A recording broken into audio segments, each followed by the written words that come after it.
Ya en nuestros estudios al abogado Kevin Paz. ¿Cómo estamos, ¿Qué abogado? tal, Nelly? Muy bien, ¿y ustedes? Muy bien, muy bien. Hoy es el día, aparte un día en el que los abogados tienen mucho que decir y hablar, ¿no?, con sus respectivos clientes, el día de la mediación. Correcto, hoy es el Día Europeo de la Mediación, que es esa herramienta jurídica que desgraciadamente en muchas ocasiones no se le da el uso que se le podría dar, porque evitaría la crispación, ¿no? Y sobre todo el agravamiento de un montón de conflictos de carácter contencioso en el seno del ámbito judicial. Efectivamente, porque ¿qué significa esto exactamente de la mediación? Digamos, No sé cómo... la mediación es como lo que nosotros conocemos coloquialmente como una negociación en la cual llevamos a cabo con la ayuda de un tercero, en la cual dos o más partes se reúnen con ese tercero, que entendemos que es como un neutral, es como su palabra bien indica, un mediador, y es quien guía el proceso de una negociación, aconsejando y escuchando a todas las partes, y les ayuda a llegar a un arreglo mutuamente acordado, ¿no? Que se le conoce en inglés un win and win, un gana-gana, en el cual venimos a decir que las dos partes se muestran satisfechas. Nadie pierde. Nadie pierde. Nadie Digamos, pierde. vamos a ver ¿cómo se dice? La botella o el vaso medio lleno. Medio lleno. Así es. Y digamos que esta figura no es obligatoria, ¿vale? No es perceptiva para la interposición de cualquier otro procedimiento judicial. Normalmente conocemos la mediación, esto pues principalmente en el ámbito familiar y en el ámbito mercantil, porque también a veces se utiliza entre las empresas, cuando hay algún conflicto entre las mismas. Pero, digamos, el ejemplo más práctico, el ejemplo más común es la mediación en el ámbito familiar, en el cual cuando una pareja se encuentra en fase de divorcio y nos encontramos que hay unos niños, hijos e hijas, que se encuentran en una situación de inestabilidad, porque todavía no se va a fijar o determinar cuál va a ser el convenio regulador entre los mismos. Entonces, claro, digamos que es uno de los procedimientos más informales, pero sin embargo el proceso de la mediación, cierto, es que se encuentra regulado por ley. Pero digamos, la práctica del cómo funciona una mediación, ¿no? Pues a grandes rasgos, en primer lugar, digamos, se pueden llevar o pueden ser más próximas, más rápidas en cuanto al tiempo que un proceso judicial. La carga de trabajo no es la misma la que tiene un juzgado con la que pueda tener un mediador que designan ambas partes. Le permiten tener un control de la situación, puesto que no se llega a ninguna resolución si es que alguien no está de acuerdo con ella. Eso es importante. Es importante entender que también que lo que pasa en una mediación, antes de que se acuerde participar en un procedimiento, y digamos, como el primer paso es cuando una parte y la otra parte convienen en primer lugar en participar en la mediación. Es decir, para que nosotros participemos debemos de estar los dos de acuerdo. Si uno lo está y el otro no, evidentemente, pues no ha lugar. En segundo lugar, esto en la práctica se lleva a través de los abogados. Es decir, cada parte tiene su abogado y después se designa un tercero que, ojo, que las partes designan de mutuo acuerdo, porque lo conocen, porque tienen un reconocido prestigio. Es decir, es como si designáramos un abogado, un árbitro, mejor dicho, ¿vale?, de mutuo acuerdo. Un árbitro, digamos, que no tiene que estar prestando asesoramiento jurídico, porque ya ese perfil, ese papel ya lo cumple el abogado respectivo de cada una de las partes. Pero puede ser importante la figura que pueda desempeñar, no solo a la hora de alcanzar el acuerdo, sino que conjuntamente con los abogados de cada parte pueden favorecer a desatascar alguna situación que se encuentre enquistada, en las cuales que a veces por el orgullo o por el dolor que pueda sentir alguna de las partes, fruto de la ruptura de ese matrimonio, pues nos impide alcanzar ese tipo de acuerdo. ¿Qué más? Digamos, el trabajo del mediador es, aparte de llegar a las partes a llegar a un acuerdo, pues también podríamos hablar sobre el mediador puede aceptar o no si una resolución se lleva a cabo en esa disputa. Si un abogado puede ser de utilidad, en este caso el mediador nos puede aconsejar a la hora de revisar el convenio de la mediación antes de firmarlo. Eso es importante, es decir, nosotros podemos llegar a un acuerdo entre las partes y después que cada abogado, ¿vale? A propuesta del mediador, pues tú te llevas esa propuesta, lo consultas con tu abogado, puedes hacer algunas pinceladas o puedes ratificarlo completamente y al final volver otra vez a encontrarse con ese mediador después de cada una de las partes haya hecho el chequeo particular con su profesional. Después, digamos, el siguiente paso es, una vez que se lleven a cabo las sesiones con los mediadores se pueden llevar de manera conjunta y de manera individual. Eso es importante también saberlo. ¿Por qué? Pues porque digamos, la propia condición del ser humano, cuando nos encontramos sentados con una parte con la que tenemos una conflictividad, pues muchas veces nos impide mostrarnos como realmente somos. Sí. ¿Vale? Esto lo voy ahora a extrapolar a una práctica que se da mucho en los juzgados cuando hablamos del gabinete psicosocial. Es decir, cuando se acuerda por el juzgado los procedimientos de familia que haya menores de por medio y estos menores pues tienen una edad inferior a los 12 años, es decir, que no pueden ser escuchados en un juicio, pues se acuerda la práctica de esta prueba, que es digamos, la inspección por parte de los menores por parte del gabinete psicosocial. Ajá. Que es a su vez el que va a declarar, ¿no? Claro, es el psicólogo, digamos que es un psicólogo o una psicóloga especialista en la materia, ¿vale? Que se entrevista con el progenitor, con la progenitora, con el menor solo, con el menor con uno, el menor con la otra. Es decir, lo que intenta es desglosar en la medida de lo posible pues todos los comportamientos y todos los rasgos característicos del menor cuando está en contacto con su padre o con su madre cuando está solo, porque muchas veces todos lo hemos sabido, sí, que la presencia o no del padre o de la madre condiciona el comportamiento del menor.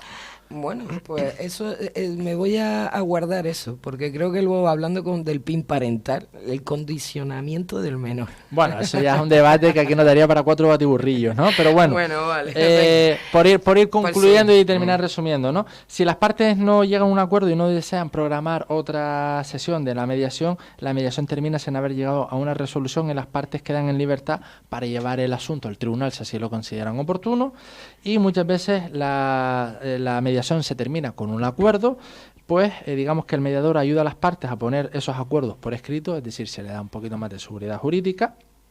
Una vez que estas partes, con la asistencia de un abogado, si así lo desean, han leído y firmado el acuerdo, este se volverá obligatorio entre las partes. En caso de menores ya vemos que siempre va a ser también preceptivo la intervención de fiscalía, ¿vale? Por velar por el interés general del menor, que será otro concepto que después enlazaremos con el famoso PIN parental. Y de ello, en algunos de los lugares también cabe lugar que en los convenios de este tipo, fruto de la mediación, pues hayan acuerdos parciales.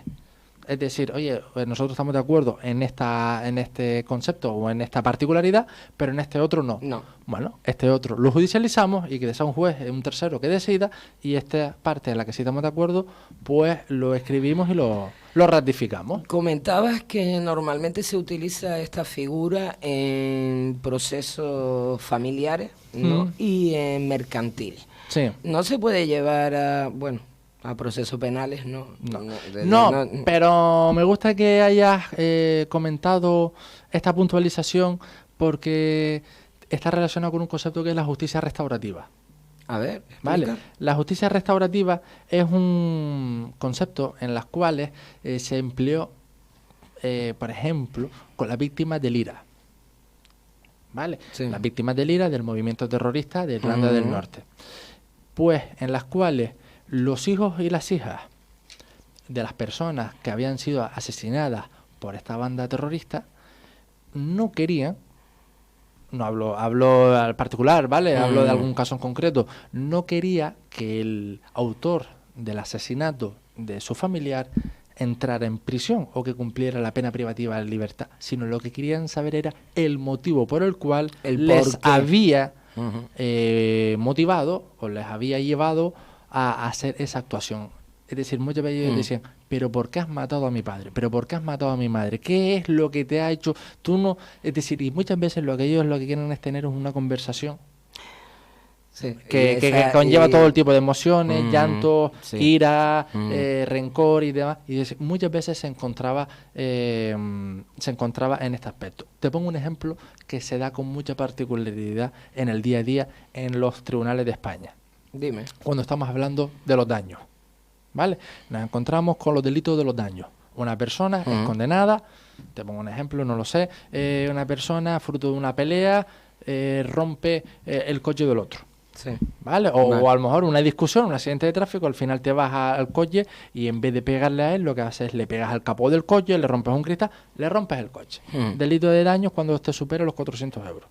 ¿Vale? Sí. Muchas veces nos encontramos en la práctica forense de que, oiga, yo no quiero que usted sea condenado por la multa, por el delito de daño, porque después también lleva aparejada la responsabilidad civil. La responsabilidad civil, que es lo que me ha costado el coche, ¿vale? Y muchas veces el acuerdo que se haga en los juzgados es, oiga, mire, usted págueme el coche, aquí le traigo la factura del taller, me paga el abogado, yo le retiro la denuncia y aquí vas y no se logra. Muchas veces mi fiscalía mismo no se opone cuando son delitos leves con inferiores a los 400 euros. Es decir, cuando estamos hablando de cositas... Ahí sería una mediación también, ¿no?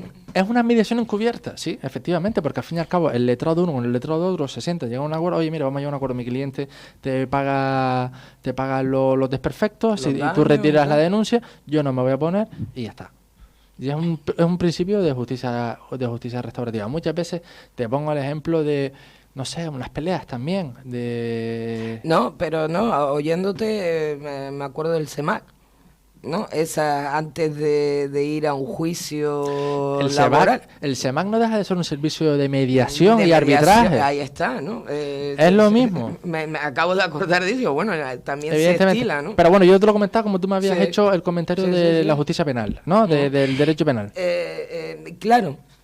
Pero claro, siempre que sean delitos inferiores a esos 400. Claro, ojo, esto no deja de ser tener que entrar en digamos... En entrar en una reforma legislativa importante. Te pongo otro ejemplo muy práctico en el día a día, ¿no? La famosa querella de injurias y calumnias. También. ¿Cuál es el requisito previo para la interposición de esta acción penal? Pues una demanda de conciliación, en la cual, oye, tú has dicho esto y esto y esto de mí.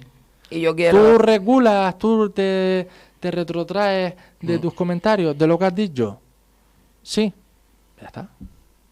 Bueno, también ahí esto viene aparejado una cuantía económica. Evidentemente, claro, pero al fin y al cabo, ojo, después el delito de la injuria no lleva solamente aparejado la condena económica, sino también conlleva una multa que no va para el propio perjudicado. Oiga, usted está hablando de mí estas cosas, le está dando difusión y al fin y al cabo que usted pague una multa al Estado no me va a mí a resarcir de mi daño.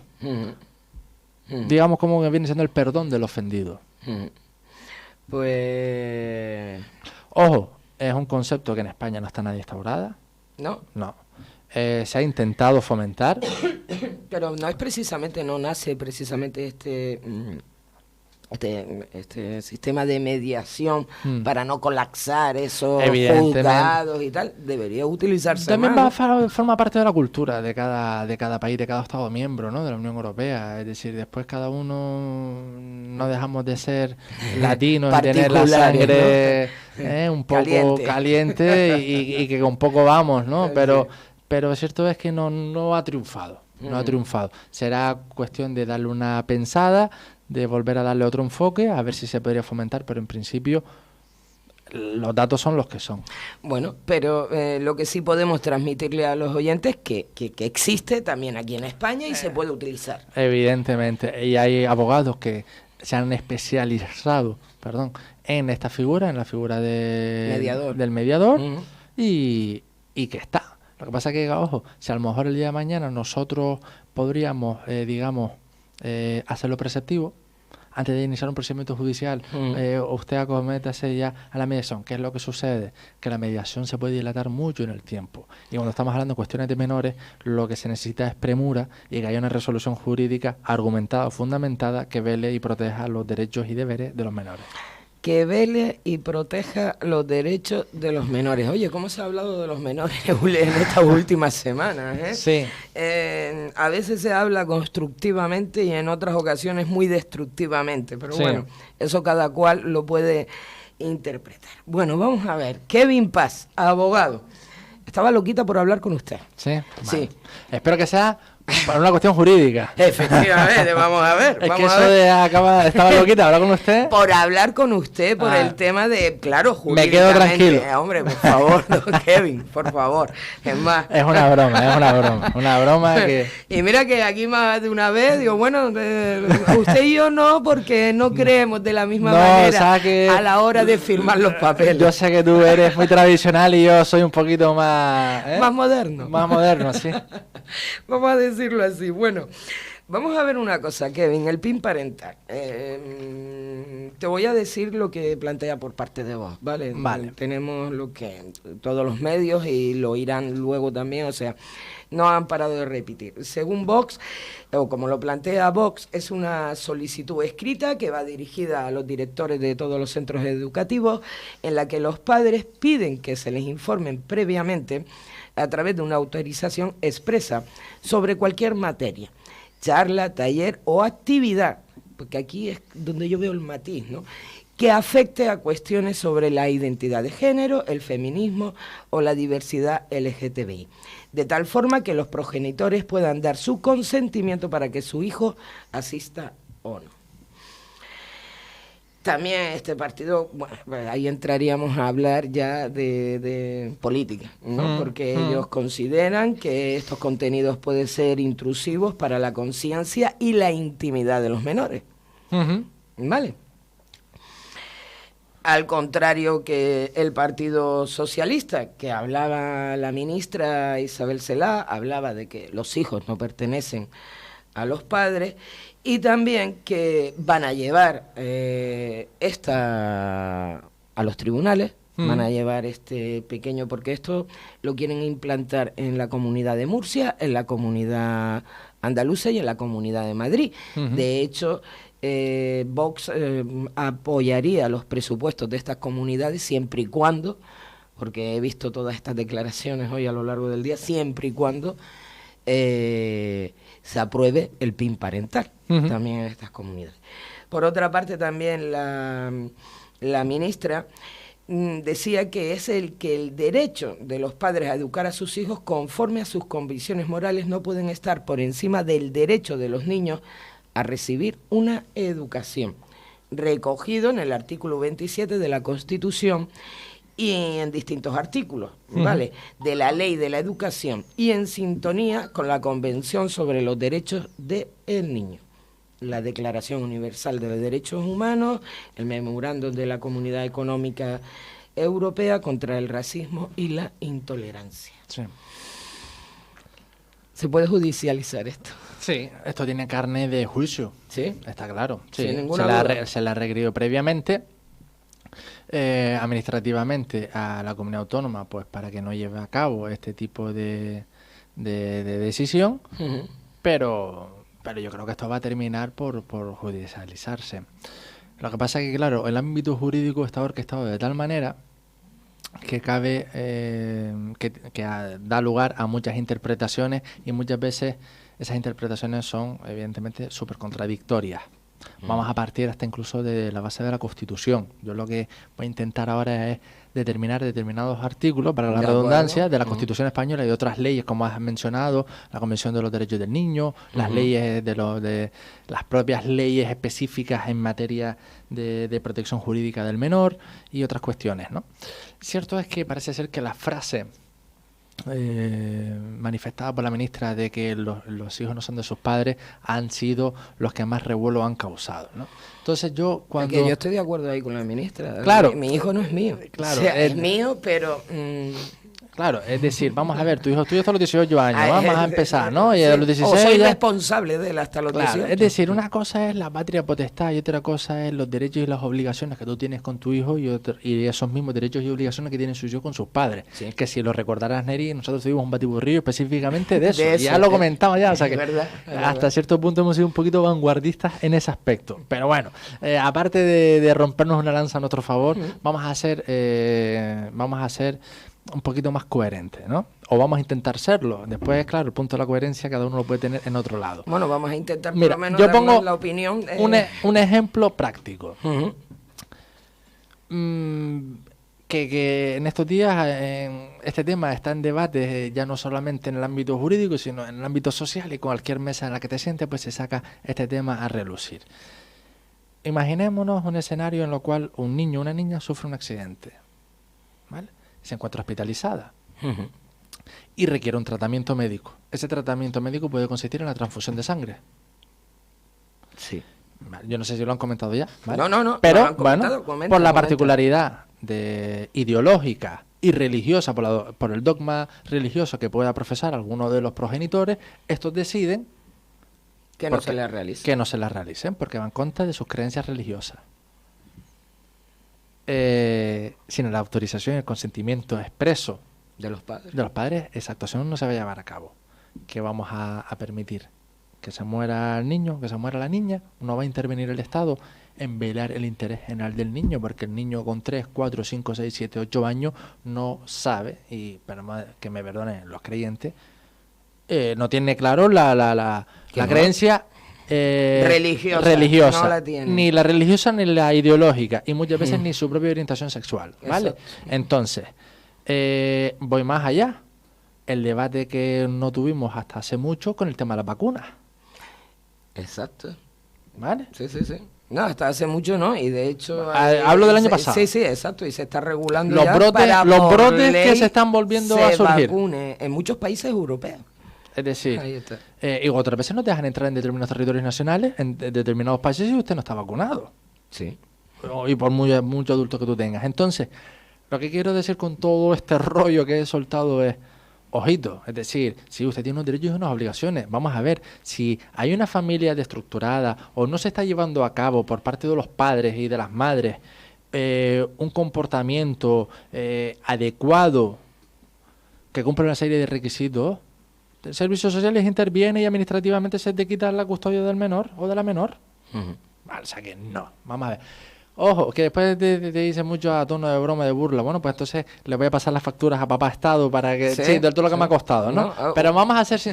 Ese comentario sí lo he oído, ¿no? Pues entonces cuando nazca mi hijo se lo llevo al Estado y que me lo críalo críe tú. tal, y que le compre el iPhone en Navidad, ¿no? Entonces, vamos a ser sinceros. ¿Cuál ha sido uno de los argumentos que se ha utilizado? La objeción de conciencia. Te iba a preguntar, yo te iba a preguntar si se podía utilizar esa objeción de conciencia. Bien, pues te respondo. iba- No. ¿Vale? ¿Por qué? Porque de acuerdo con la jurisprudencia del Tribunal Constitucional, ¿vale?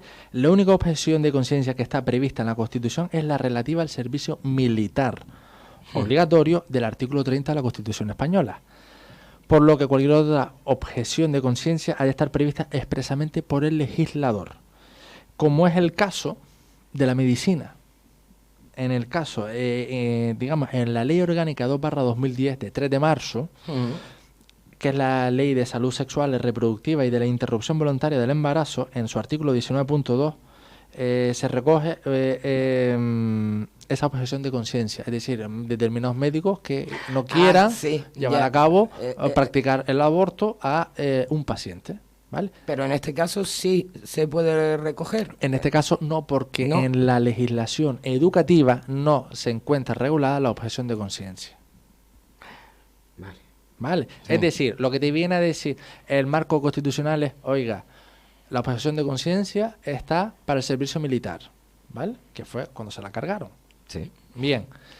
Dice, y en aquellos otros casos se permitirá utilizar la objeción de conciencia cuando la propia ley lo contemple y lo permita. Y a título de ejemplo hemos puesto este caso de medicina. Medicina, ¿Vale? Vale. Porque si no, por objeción de conciencia, oiga, mire, yo no me voy a someter a la jurisdicción de los tribunales o yo no voy a ir a trabajar. No, mira, objeción de conciencia, se acabó. No, claro. Objeción de conciencia. Para todo. Para todo. Bueno, vale, entonces, y muchos objetores que aparecerían, está claro. Vale. Vamos, o sea, la objeción de conciencia por un lado, por lo menos yo la interpreto así en este caso. Es decir, si no está regulada por la ley, no se puede emplear. En la materia educativa, no lo está. Por lo cual, no se puede utilizar. Sí, pero también se está comentando precisamente de que le han puesto este nombre de PIN parental por no poner objeción de conciencia. Pero bueno, eso sería política. Sustituir un concepto por otro. Por otro, ¿no? Vale, cuéntame más. Más cuestiones. La concepción de la minoría de edad. ¿Vale? De que, digamos que es un estatus del niño que se caracteriza por esa falta de madurez física, mental y como condición de vulnerabilidad requiere que se lleven a cabo especiales medidas de protección. En este caso, la Convención Internacional de los Derechos del Niño, que a nivel nacional, una ley orgánica, la 1/1996, que es la de protección jurídica del menor. Pues estas leyes ahondan en la afirmación de la creciente autonomía de es decir, del menor. El menor con el paso del tiempo va adquiriendo una autonomía, reconociéndole un ejercicio progresivo de sus derechos a medida que vaya adquiriendo esa madurez suficiente para ello. Así, una concepción del menor como mero objeto de protección y propiedad de los padres se pasa a otra que lo entiende como ciudadano y un sujeto a una serie de derechos y de obligaciones, por lo cual tiene una consecuencia importante en el ámbito jurídico. Por lo cual, los padres tutores o guardadores de los menores no solo asumen una posición de garante de sus intereses, sino que en determinadas circunstancias pueden llegar incluso a ejercer en nombre de estos algunas de las facultades que forman parte de un contenido de derechos fundamentales, cuando aún no ha alcanzado determinada madurez o cuando no ha alcanzado determinada edad. Son los padres los que, digamos, deciden sobre determinados derechos fundamentales de los niños, que porque no tienen esa madurez mental o esa madurez física y no quieren una edad, pues, digamos, ellos llevan a cabo esas decisiones y al fin y al cabo te estás pronunciando sobre los derechos fundamentales que le corresponden al niño. Claro, pero el ejemplo de la capacidad jurídica y la capacidad de obrar, que son dos conceptos que tú aprendes en el primer año de la carrera. Es decir, la capacidad jurídica es toda persona, por el mero hecho de ser persona, ¿vale?, adquiere automáticamente unos derechos que son inherentes a ti, ¿vale?, con sus derechos y sus obligaciones. Capacidad jurídica, ¿vale?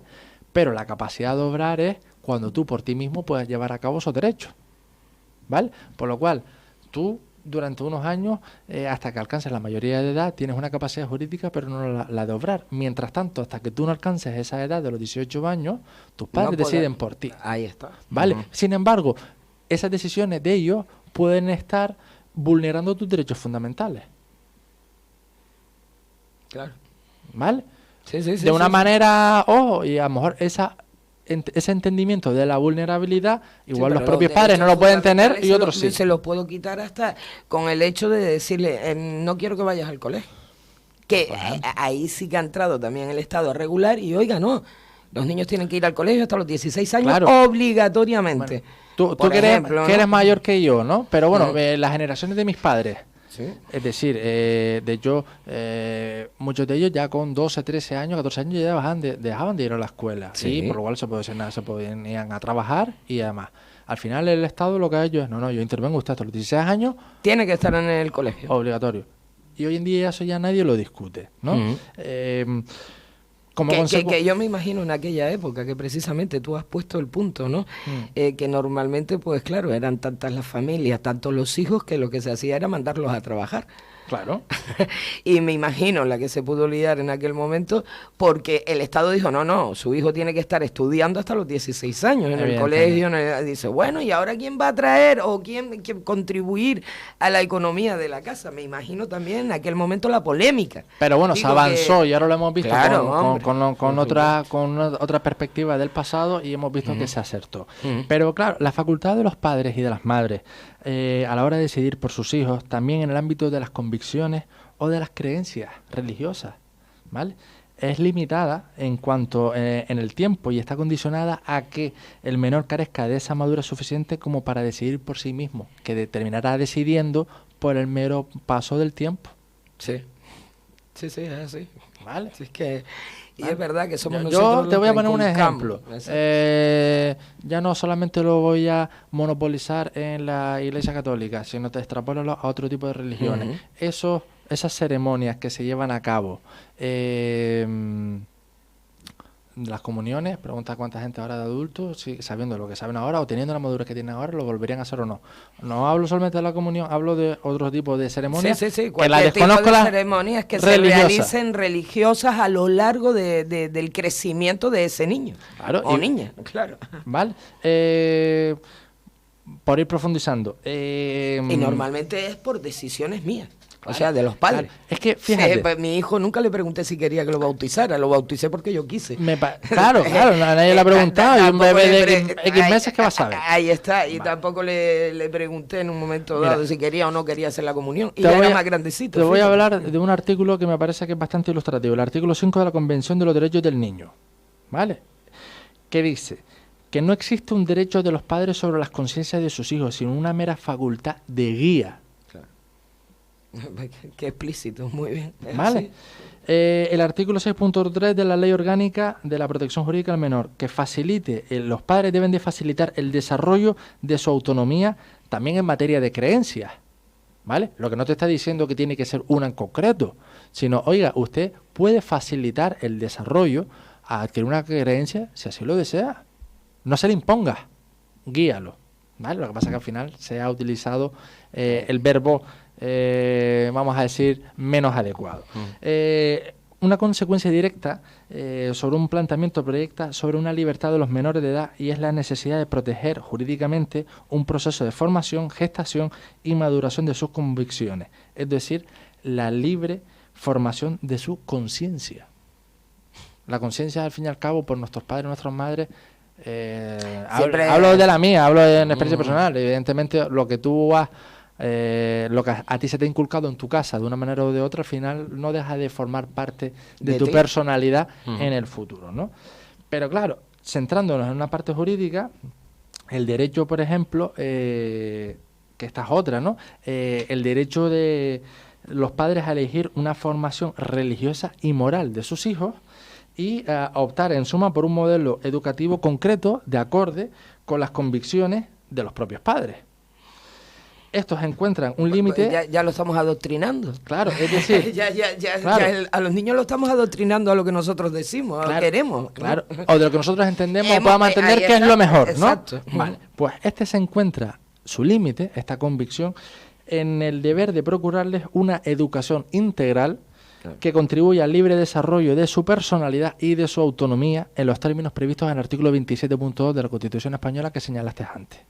Exacto. ¿Vale? Sí.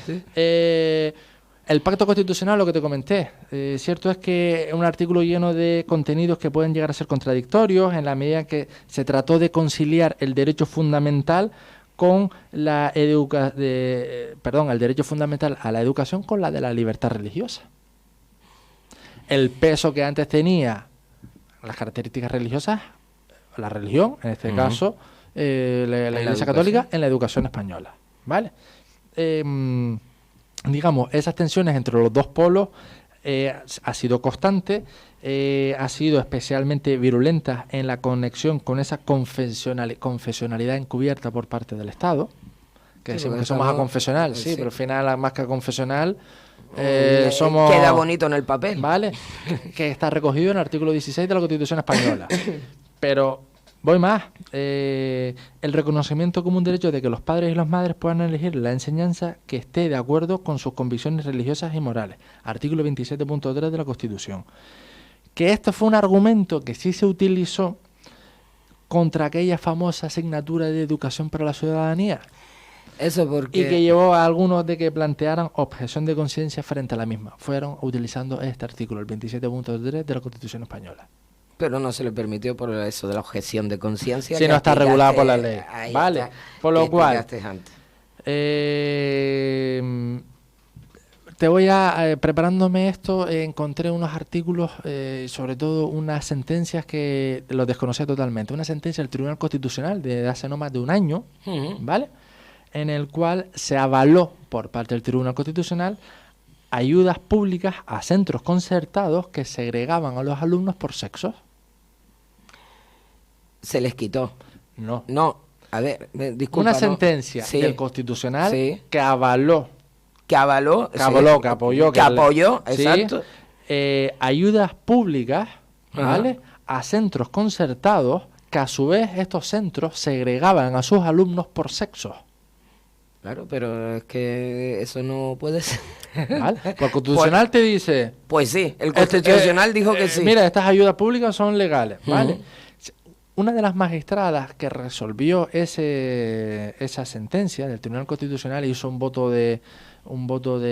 particular, emitió un voto particular en el cual lo que te venía a decir era una obviedad.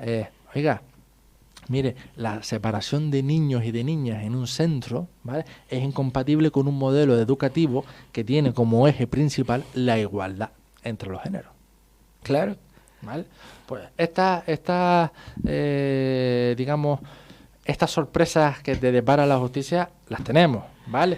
Pero hay una cuestión que la gente olvida y no tiene en cuenta, y es el artículo 10.1 de la Constitución española, que te viene a decir la dignidad de la persona, los derechos inviolables que son inherentes a una persona, el desarrollo de la personalidad, el respeto a la ley. Lo que te viene a decir, a grosso modo, este artículo, ¿vale? La interpretación en materia de derechos fundamentales ha de tenerse en cuenta, ¿vale?, en el momento, en base a los compromisos internacionales que ha adquirido España. Porque España ha ratificado un montón de convenios internacionales que regulan este tipo de comportamientos y de derechos. Esto no es una cosa que haga la izquierda, ¿no? No es una cosa de la izquierda. Aparte, ojo, no nos olvidemos una cosa, la ley de educación que tenemos hoy en día viene del Partido Popular. Efectivamente. Vale, porque es un detalle que parece ser que se olvida. Las competencias en ámbito educativo están delegadas a las autonomías. Hay autonomías que tienen tienen una pluralidad de ideologías, como tú has comentado, el ejemplo de Murcia, Madrid y Andalucía, que gobiernan un tripartito conservador y en otros gobiernan partidos progresistas o pactos progresistas. Por lo cual, no es una cuestión ya de este sí en este sitio, no. Es que te voy más. Es decir, lo que debemos de entender como resumen es que la igualdad de género, el reconocimiento a la diversidad afectiva y sexual, a la lucha contra todo tipo de discriminación, forman parte de una cultura democrática. Y si a eso nosotros vamos a poner en tela de juicio este tipo de que son talleres, que tampoco son charlas, porque es que por esa regla de tres... y que tampoco son materias, o sea no es una materia... No lo estamos comparando con filosofía, filosofía que se la cargaron, que... Filosofía que la quitaron también. Vale, que después se ha recuperado. Entonces las charlas, cuando hablemos de las charlas de las enfermedades de transmisión sexual, ¿qué pasa? Que solamente tenemos la falsa creencia de que solamente se producen en el colectivo LGTB. ¿Qué pasa? Que entre los heterosexuales no hay una enfermedad de transmisión sexual. El SIDA, no damos charlas del SIDA, porque y te voy a ser más... Es más, por no tener conocimiento de que un simple preservativo podía evitarte esas enfermedades de transmisión sexual, podía evitarte hasta el contagio del SIDA. Evidentemente. Y no lo teníamos. En esa época esos conocimientos los adquiríamos en la calle.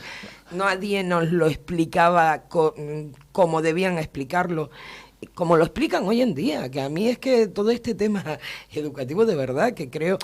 hay que mejorar muchísimo nuestro sistema educativo. Pero, Neri, mira... hemos avanzado. La simple... que parece que nadie se ha parado a pensar en la particularidad. Cuando...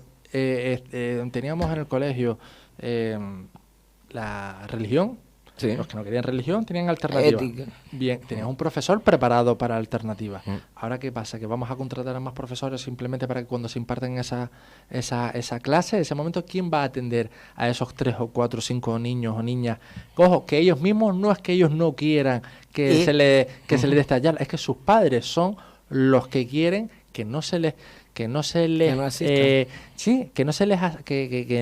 asistan a este tipo de charlas para recibir un conocimiento con respecto a lo que hemos hablado, la importancia de la igualdad de género, ¿vale? La diversidad sexual, la diversidad afectiva, ojo, que es una realidad que hemos visto que está en nuestra sociedad, que es la que hay, y que desgraciadamente hay determinados colectivos que siguen siendo perseguidos, Sí. ¿vale? Los delitos de odio siguen estando, Sí. ¿vale? Y que por lo cual debemos de evitar que se aplique el Código Penal. El Código Penal es la última ratio de cuando ya las cosas no funcionan, pero si se inculca a través de la educación, con el paso del tiempo, cuando esas generaciones van creciendo, Claro. ya verán que no tendremos tantos casos de odio ni de digamos, de esa falta de respeto o esa intolerancia que hay frente a la comunidad LGTB y sobre todo la igualdad, que es importante. Efectivamente, yo de verdad, lo que quería saber, y es verdad que estaba lo de la asignatura esa de educación para la ciudadanía, también la judicializaron, también tal, pero bueno, que el Constitucional dijo que de eso nada. Neri, pero es que también, pues el fíjate, Supremo fue en este caso. los avances, ¿no? Un tema súper importante, el respeto hacia los animales. Cada vez nos estamos encontrando con una sociedad que es más respetuosa, que tolerante. Sí, con el respeto hacia la flora y hacia la fauna, ¿vale?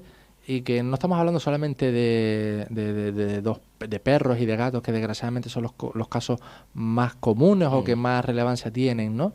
En otros extremos, en otros ámbitos, en el ámbito del campo, en el ámbito de la pesca, es decir, las sociedades van cambiando y lo que tiene que hacer es el derecho a adaptarse a las necesidades de las sociedades y sobre todo, pues, a cuestiones tan fundamentales como es a la libertad, a una educación libre, ¿vale? Y que nuestros padres no sean limitadores de una información que tú quieres transmitir. O sea, es decir, ¿qué pasa? Una información que te tiene que llegar bien, una información bien, porque ayer hablábamos de que, bueno, que al fin y al cabo después en el colegio o fuera del colegio, con los amiguitos, es cuando empezamos a aprender, ¿no? Todo ese tipo de informaciones, ¿no? Pues lo ideal que nos den la información detallada y cómo es.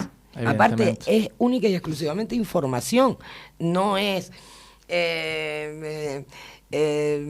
a ver, ¿cuál sería la palabra? No es decirle a los niños, no, es que usted tiene que ser así, es darle la información de que hay personas que son de una manera o de otra, pero son personas.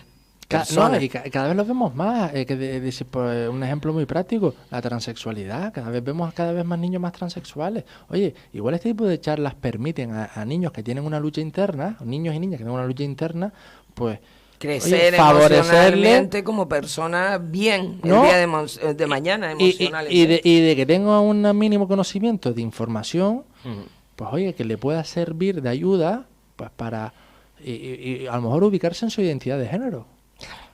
¿Vale? Es increíble. Entonces, bueno, el resumen, jurídicamente, esto por parte del gobierno central dice que lo van a yo creo que esto va a terminar judicializado. No soy muestro mi escepticismo en cuanto al comportamiento por parte de los tribunales a la hora de resolver esta cuestión. No sé qué es lo que va a suceder. Sí creo que es interesante que de una vez por todas se adquiera un pacto de Estado educativo de todas las formaciones políticas. Ahora va a ser más complicado que nunca. Es decir, que si antes se pudo hacer, ahora va a haber más complicaciones. Pero por lo menos las grandes fuerzas políticas que representen un mayor número posible de parlamentarios y a su vez de votantes de este país, pues que se adquiera por una vez por todas ese gran pacto por la educación, unos cimientos educativos y sobre todo que los fomenten en esta línea: el respeto a la igualdad de género, el respeto a la diversidad y a la afectividad sexual y sobre todo pues esa lucha propia de una democracia como la nuestra, que es la defensa de los derechos fundamentales de todos y de todas. Exacto. Bueno, Kevin Paz, muchísimas gracias, ¿vale? Hasta la próxima semana, y a los oyentes, si necesitan un abogado, ya lo conocen. Kevin Paz. Muchas gracias. Saludos. Nosotros continuamos, más cosas que contarles.